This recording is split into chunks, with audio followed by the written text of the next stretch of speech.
In the magnificent winter palace of His Majesty Tsar Nikolai, Emperor of all the Russias, a grand ceremony was about to begin.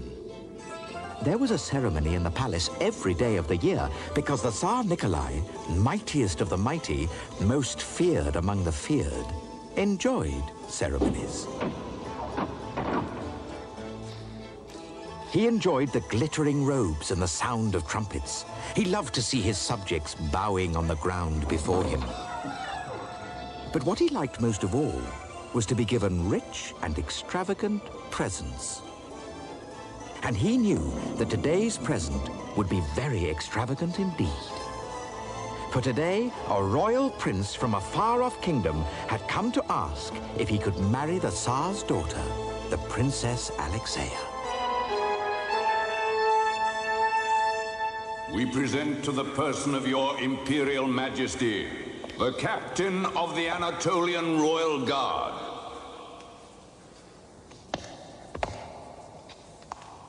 The Commander of the Anatolian Royal Household.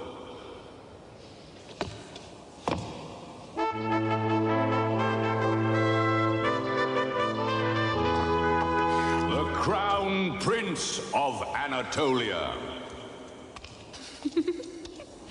Leader of the Anatolian Royal Circus. The Prince has a magnificent present for your Majesty. Let him approach the throne.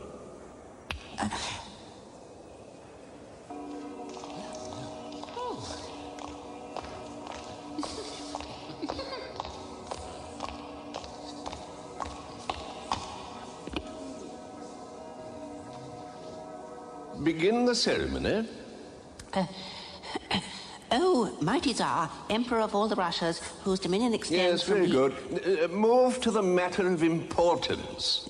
The princess? The present. Oh, the present, yes. Chamberlain. Your Majesty, His Royal Highness asks me to say that if you will give him the hand of Princess Alexeia in marriage, the renowned craftsman of Anatolia will build for you the finest, fastest ship in all the world.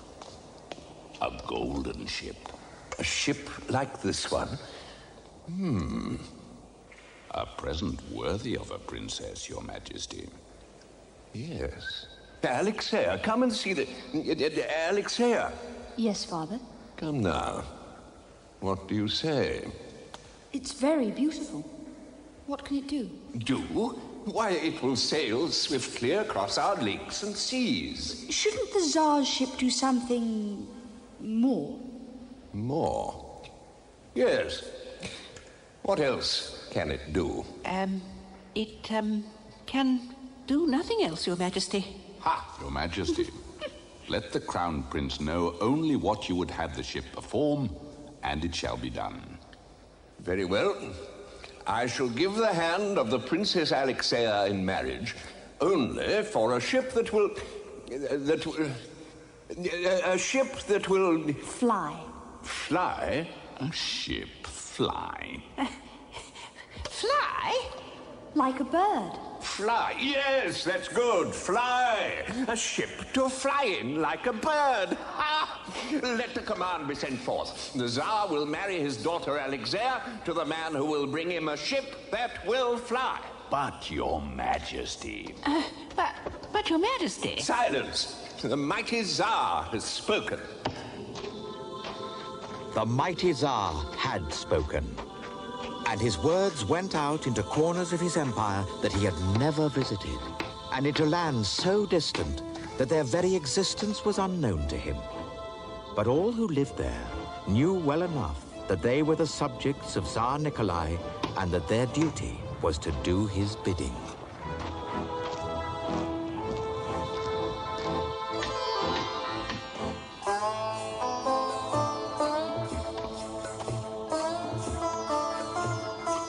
Wherever the Tsar's command was heard, there were men and women who saw their opportunity to serve him, although there were others who saw only the opportunity for idleness and a life of riches.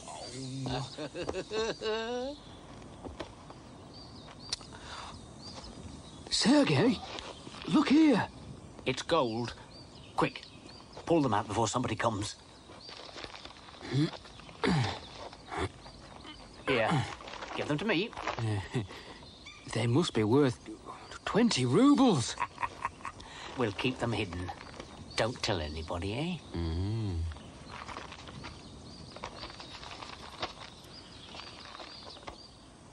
What is it?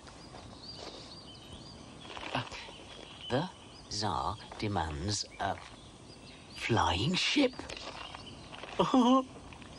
This is it, Boris. This is what we've been waiting for.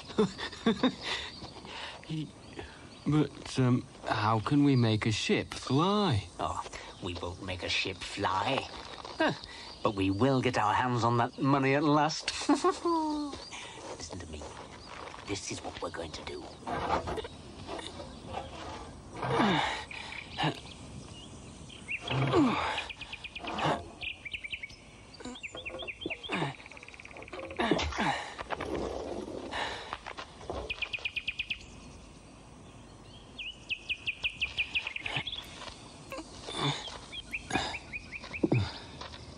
Thank you, Bird. It's very kind of you to come and sing to me. I'm sorry I've no crumbs for you, but my brothers have been to the village. Perhaps they'll bring me a piece of bread for my lunch, and you can share it with me. Oh, I'm glad you've come at last. This old saw's hard work for one person. Did you have a nice time in the village?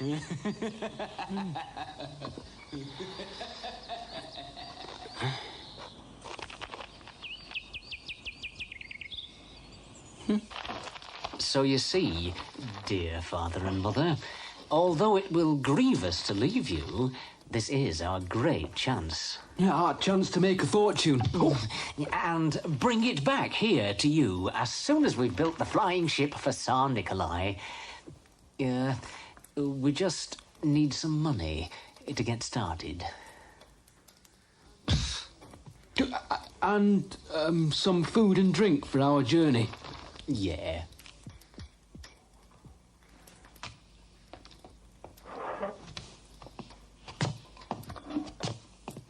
To serve the Tsar Nikolai, as I once served in His Majesty's army, is a noble and honourable thing.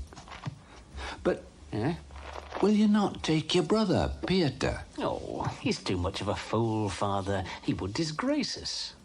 Just now in the forest, we saw him in conversation with a bird. Yeah. And you'll need him here when we are gone. Yeah, it may be so. Well, you have our blessing.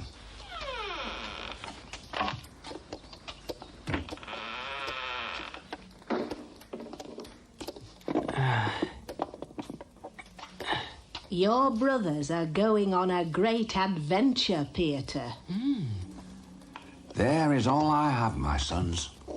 Except for this, your brother's share. Oh, they can have my share too, Father. Here, you'll need it. And you'll soon be back with more, won't you?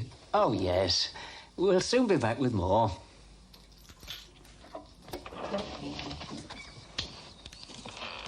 I served the Tsar with this gun.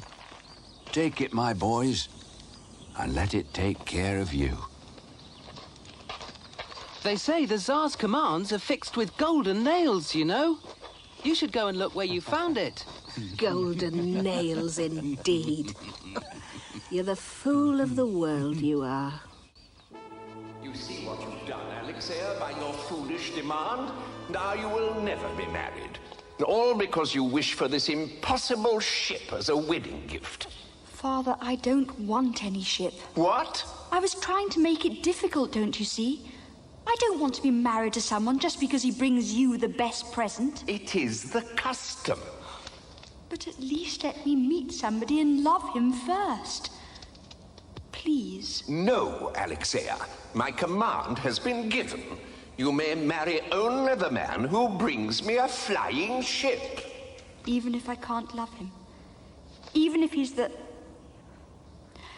Crown Prince of Anatolia? Even so, a man with such a gift will be a worthy bridegroom. But I fear there is no such man in all the Russias.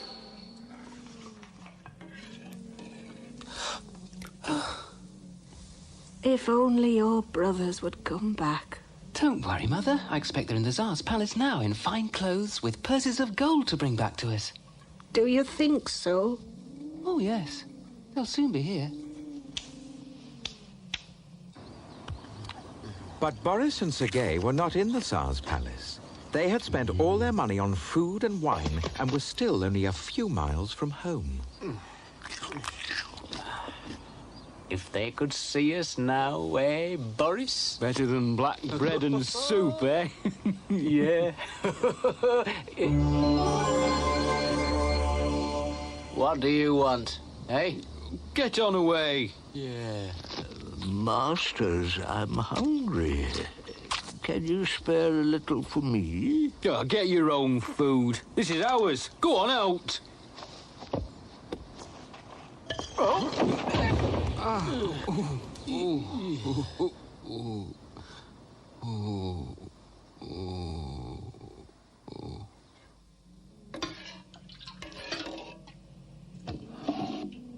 No soup for me today, thanks, Mother.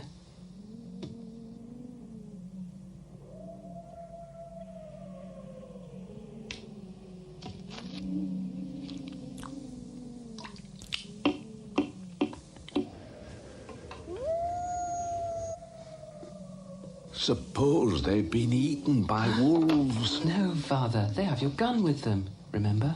Ah, yes. My good old gun will look after them. But Sergei and Boris had not looked after the gun. It had gone to pay for their gambling.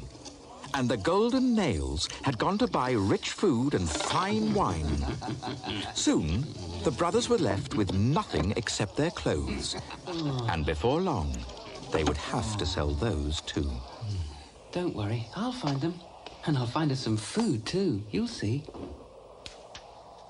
Now you be careful not to lose your way. Come back to us safely, son.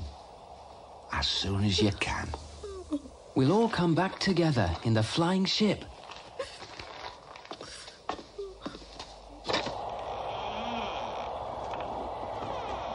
The wind blew cold and fiercely as Pieter set off on his search.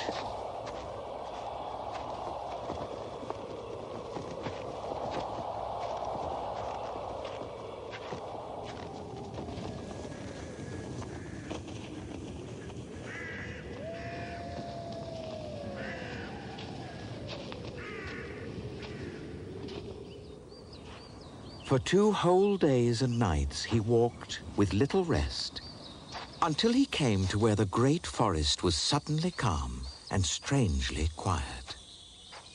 Although Pieter did not know it, this was the way his brothers had passed. And there, in his path, lay the fallen feathers of the snowbird.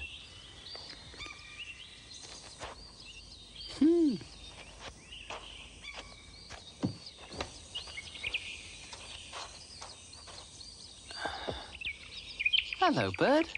How are you today? Oh, are these your feathers? I'm sorry, but I don't know how to give them back to you.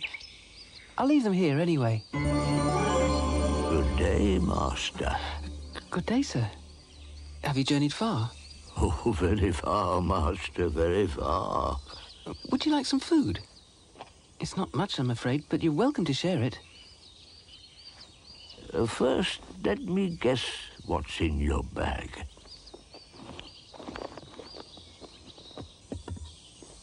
Oh, not much.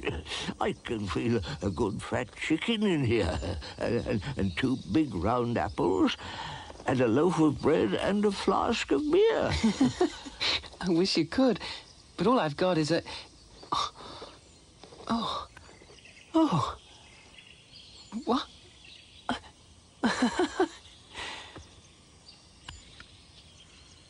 Oh, my parents are so good to me. They must have put them in as a surprise. But I wonder where they got them from. Yes, I wonder. There's something else in your bag. It's about the flying ship. My brothers went in search of it, and now I'm looking for them. Oh, they came this way. You may have seen them. Fine, handsome fellows. I expect they shared their food with you too. I've seen no one of that description. What I'd really like is to find a flying ship myself. And marry the princess and be rich? Oh, I don't mind about that. But it would help me look for my brothers, and then we could all get back home to Mother and Father. They've been very worried. Well, when you find your flying ship, you know, you must remember one thing always. No, what's that? The captain of a flying ship must never, ever refuse to let someone ride in it if they ask him, no matter who they may be. I'll remember that, sir.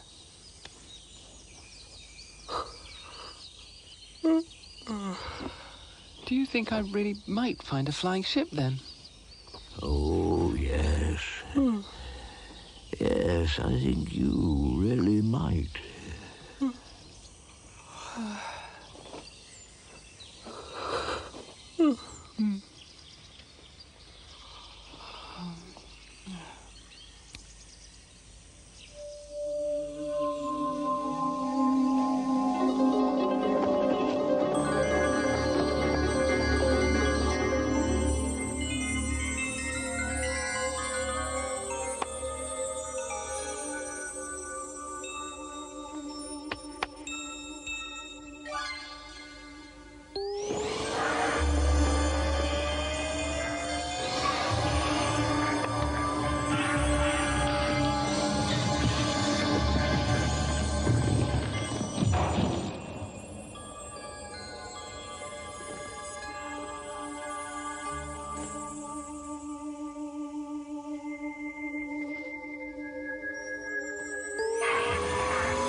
You up there, boy?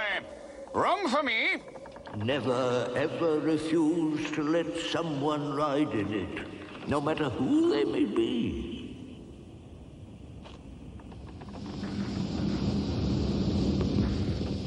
You could have hit me, you know. What? Oh, no, shot at the mast, never miss. Sharpshooter's the name. Problem is, nothing to shoot around here. Well, there are wolves and wild bears. Too easy. Need something hard, something you couldn't see. I'd hit it. Where are we going? See the Tsar? I hope so. The ship seems to go by itself. Thought as much. Said to myself, flying ship, off to the Tsar. Get a ride. See Tsar Nikolai. He'll have something to shoot at, I'll be bound. Off we go, then.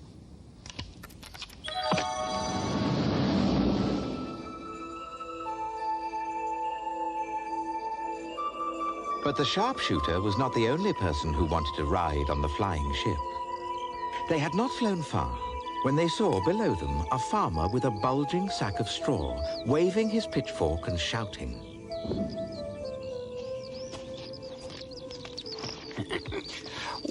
Your straw. It's very cold. Ah, 'tis cold, is that straw.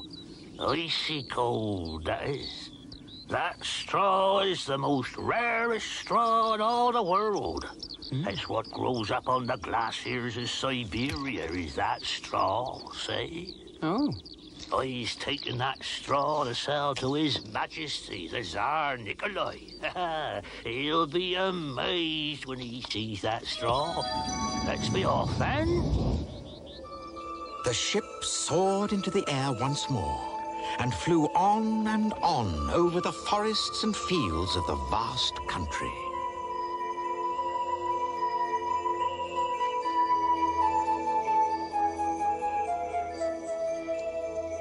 But soon, there were more travelers to join the party. Come on board. Oh, I'll just untie your leg for you. Oh, you mustn't do that. It's the only thing that slows me down, you see. Good afternoon, gentlemen. Yes, unless I tie my leg, you'll simply never catch me, I'm afraid. I run so fast they call me lightning, you know. Can't stop. Oh, well, the Tsar will have work for my boundless energy, I'm sure. Let me know when we arrive.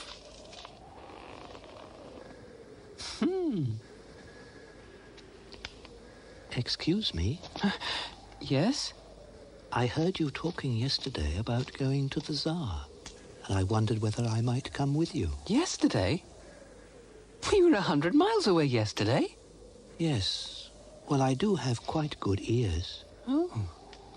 They can hear things other people can't. Really.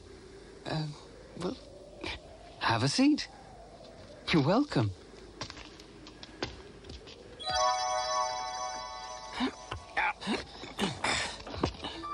Piotr was not sure whether to believe all the tales people told him, though he didn't really mind whether or not they were true.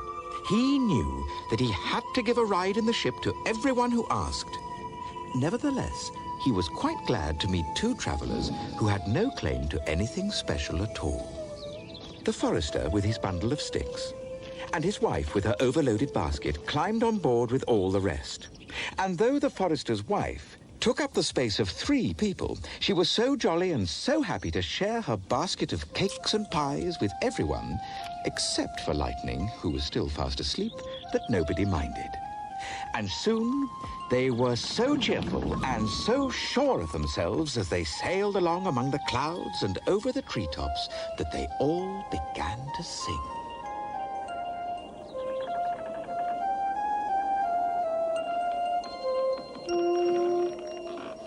We're off to see His Majesty the Tsar. We're off to see His Majesty the Tsar. Our delightful little band will be famous in the land. Our friends will be amazed to see how very grand we are. We're off to see His Majesty the Tsar.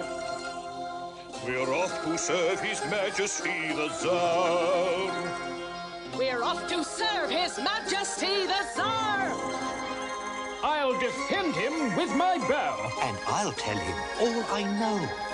It's so that we can grow what he desires from lands afar. We're the servants of His Majesty the Tsar.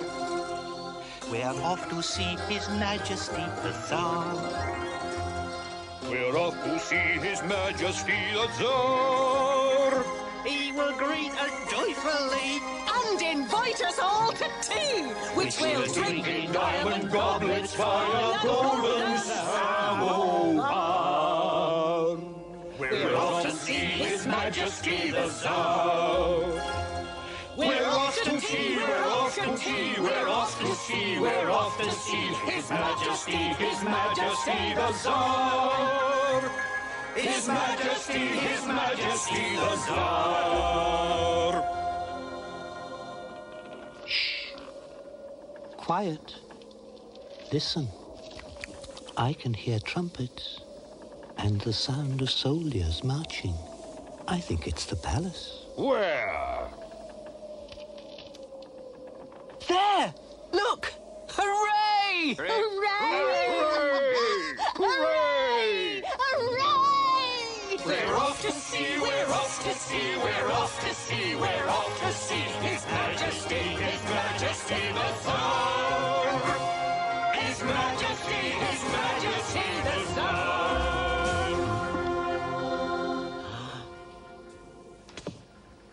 Howdy, men, sir!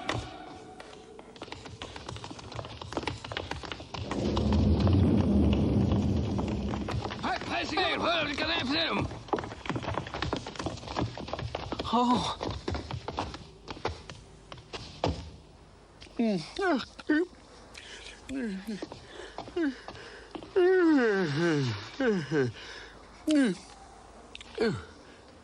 Where are we now? Huh? We're there. And now, I wish we weren't. Father, there's a flying ship, a real one. It's landed in the courtyard. It has been observed, Your Royal Highness. His Majesty has commanded me to welcome our distinguished visitors.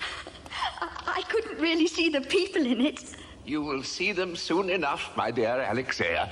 We shall have a great banquet in their honor.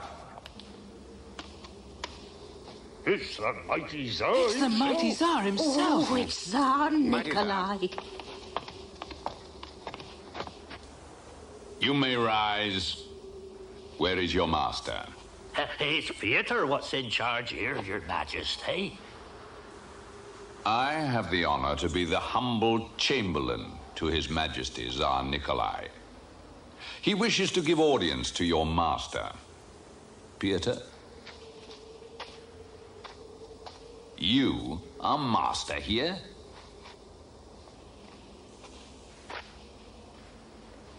What are you? A woodcutter, my lord. And you? Oh, a poor farmer, me lord, come to bring me straw to the Tsar. He has no need of straw. You? Marksman, my lord. Come with my bow, serve the Tsar. He has bowmen enough. You? I am but a forester, my lord, but I have saplings here that will grow so fast His Majesty will marvel at it. And my wife here... Silence! Where did you steal this ship? My lord, it's our ship. Or at least... Well, why have you not brought these royal personages before us? Your Majesty, I have to inform you with regret that the ship is full of peasants. Peasants? Peasants, with straw and sticks and all manner of ugly things. Oh, bring them in, Father, please. They might be princes in disguise. May I speak privately to you, Your Majesty? As you see, Your Majesty, it is a fine vessel. Give them gold for it and send them on their way. But since they have stolen it... Yes? And since they say they have come to serve Your Majesty... Well? You could set them a task. What task? A task so difficult, they could not perform it. Go on. And then, as is the custom, they would be banished. Or beheaded. And the ship would be forfeit to me. Precisely, Your Majesty. An excellent idea. I shall leave you to think of the task. You will make it very hard, Excessively, Your Majesty.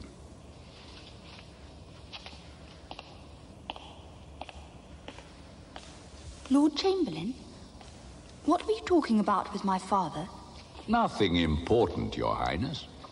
We were simply discussing arrangements for the banquet. Task?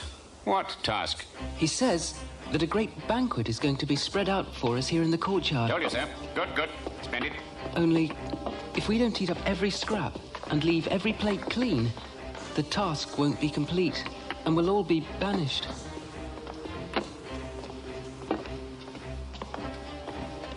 I'm not feeling very hungry.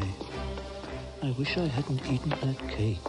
I don't think it matters whether we're hungry or not. We'll never finish all that.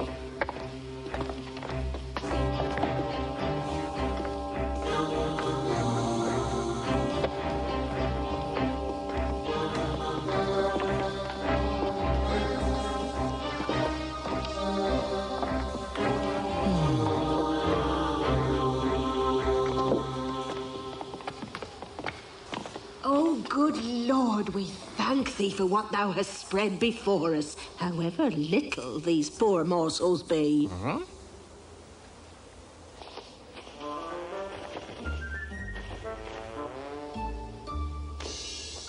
Oh, lovely. Hmm?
It was some kind of trick, Your Majesty. I will set them another task. They say this boy who leads them is a fool. See, he doesn't make a fool of you, Lord Chamberlain.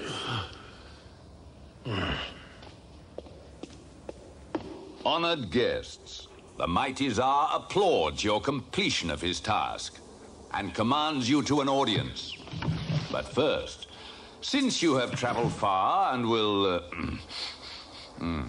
wish to prepare your persons for entry to His Majesty's court, I shall place at your disposal the Imperial Bathing House. Your guards will escort you there tonight. Well, I must say, a bath will be most welcome. Ah, that does make you a bit dusty, does that, Florian? Why must we wait until tonight? They have to stoke up the fires first to make the water hot. So hot that we can't bear it. What? I can hear him. The Chamberlain. He's ordering the furnacemen to stoke up the fires. Well? He's saying that we'll all be trapped inside and boiled alive. Like lobsters. You understand what you have to do. The furnacemen were not happy at the orders the Chamberlain had given. They knew that Pieter and his friends had done nothing to deserve such cruelty. But they were too frightened to disobey, and soon the flames were leaping and crackling under the darkening sky. The Chamberlain looked down grimly from his window. Now we'll see who are the fools. But neither he nor the guards had noticed that in the proud little party under escort, there were only 6 people when there should have been 7.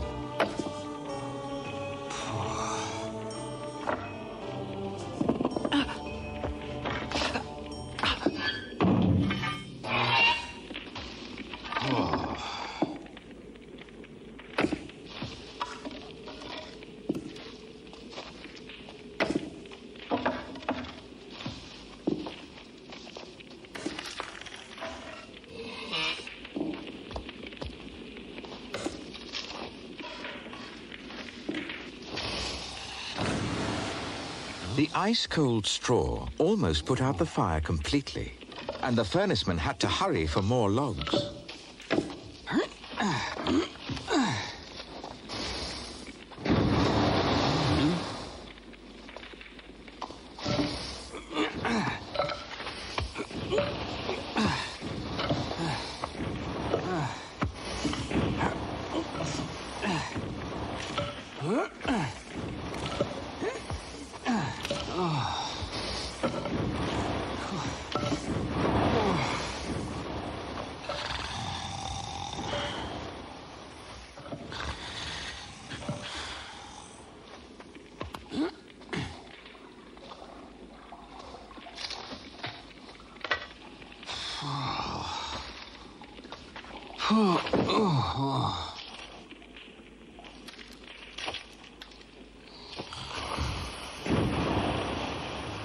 By the time the old farmer had used his last piece of precious straw, the furnacemen were too exhausted to continue.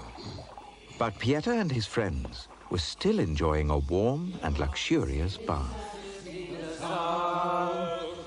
We're off to see His Majesty the Tsar. So we'll all enjoy a scrub in his private royal tub. For the Chamberlain has made it plain we can't go as we are to the presence of His Majesty the Tsar.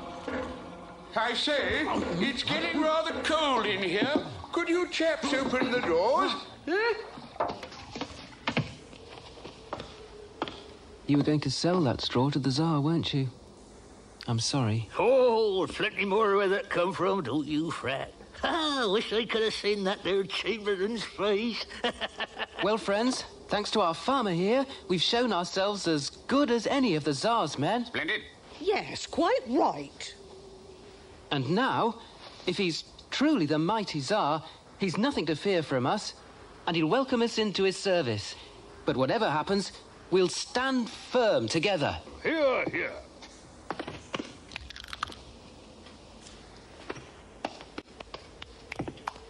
Oh. Hello, miss. Hello. It's a beautiful ship. Could I come and see? Well, yes. Can you make it fly? I wish I could. It only seems to fly when it wants to. But it is your ship. Well, yes, it is. But, look, if you'd like to sit down, I'll tell you what happened.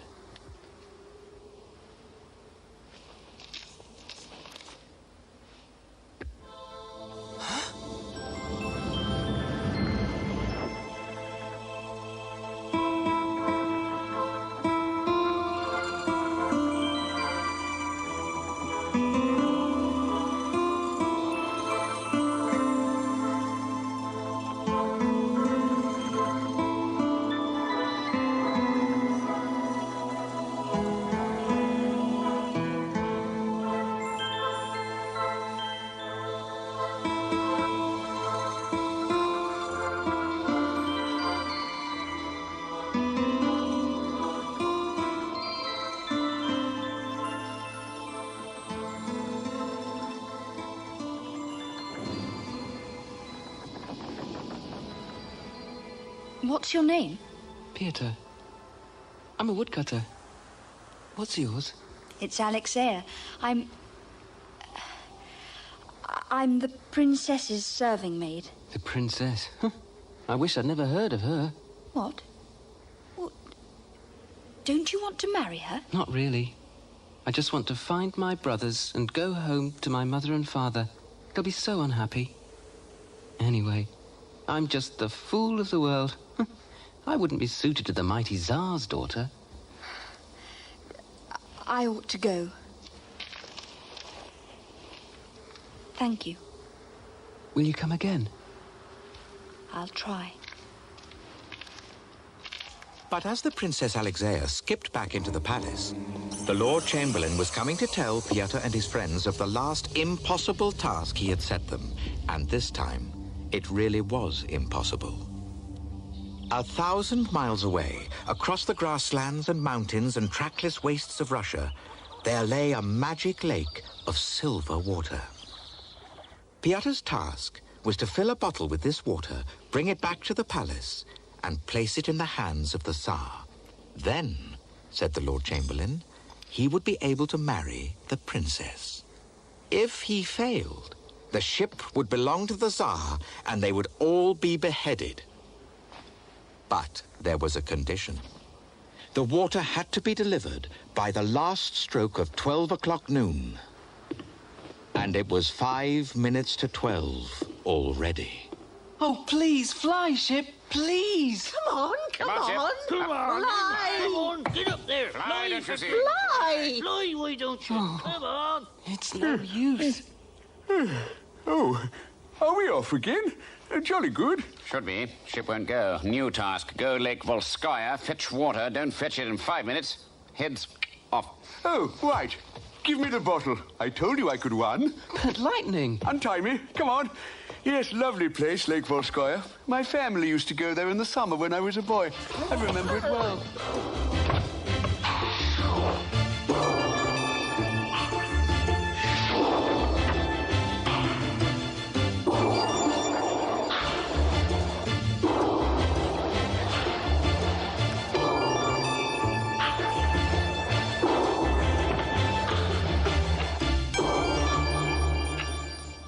Father, I've something to tell you. I've met the man I want to marry. What? How? It's just as you commanded. He has brought you a flying ship, and now I want to marry him. His name's Peter. You cannot marry him, Alexea.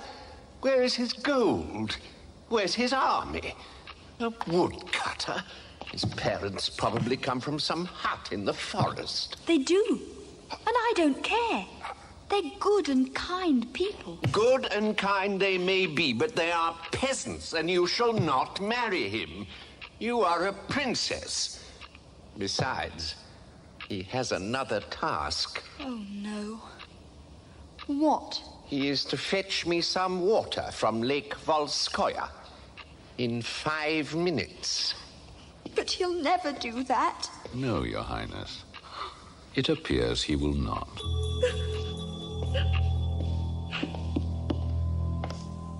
He must be here soon. Went so fast, should be here now. Quiet. I can hear something. Can you hear him coming? No. I can hear a sound. Yes. I can hear him snoring. He's fallen asleep again, is what he's done. We've got to wake him up.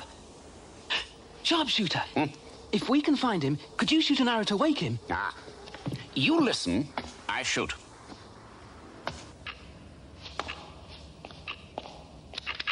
Now then, listen for him. Show me where. I can hear him snoring in that direction. And he's by the lakeside. I can hear the water lapping. He must be under a tree because I can hear the bees buzzing in it. An apple tree because I can hear the munching of caterpillars. Can you see him? Can you see him? got him. Don't shoot him.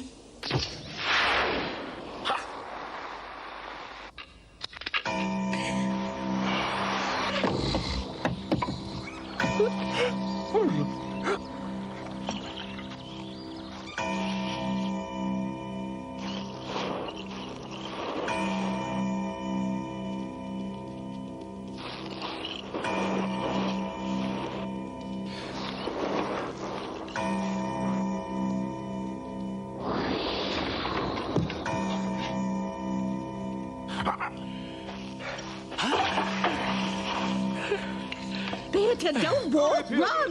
Go on, run!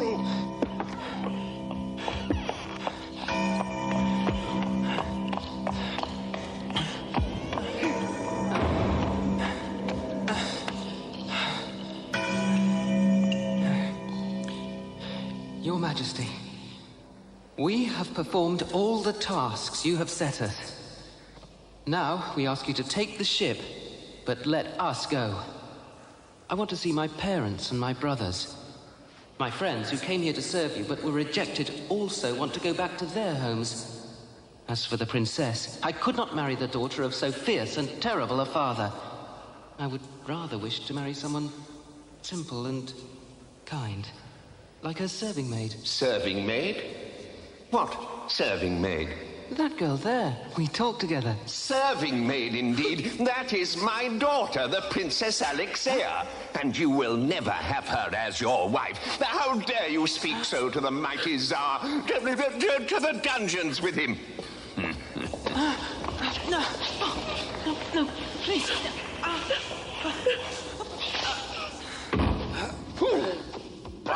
What have you done with Peter? You can forget about that, foolish boy. Now go on. Be off with you. And don't come back.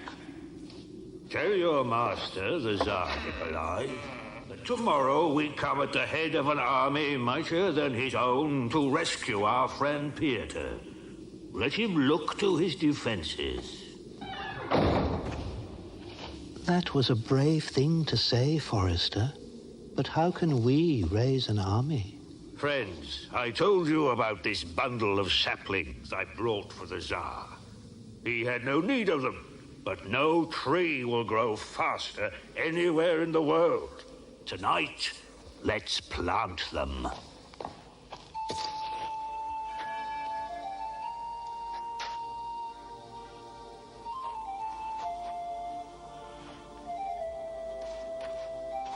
The friends did as they were asked, and began to plant the saplings one by one into the soft snow.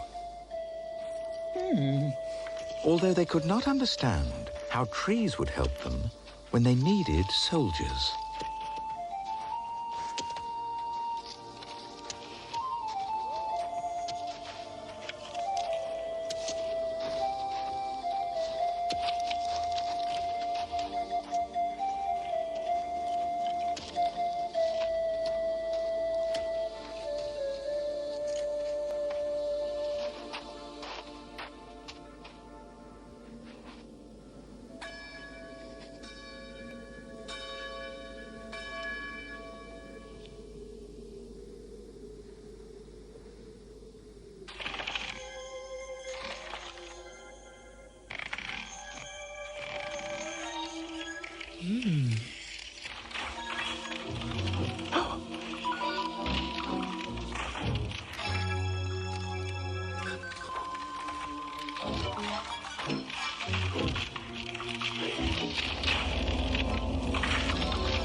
Majesty.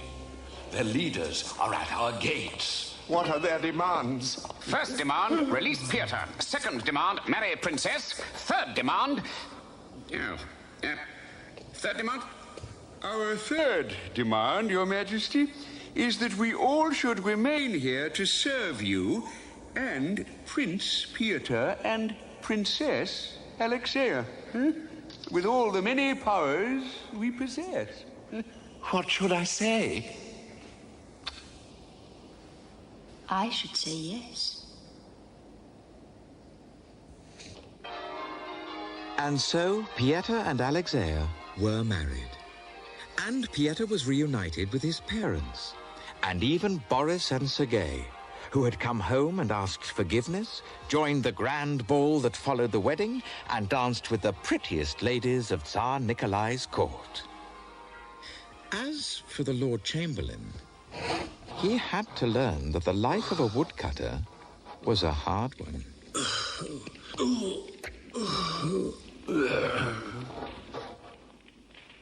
Peter? Oh! Prince Peter.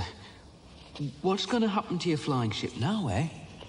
Your Highness. Oh, the ship? I'd quite forgotten about it. Well, it belongs to the Tsar now. I have my Alexia. He has his ship. Yes, of course. It's my ship now. I shall go for a ride in it immediately.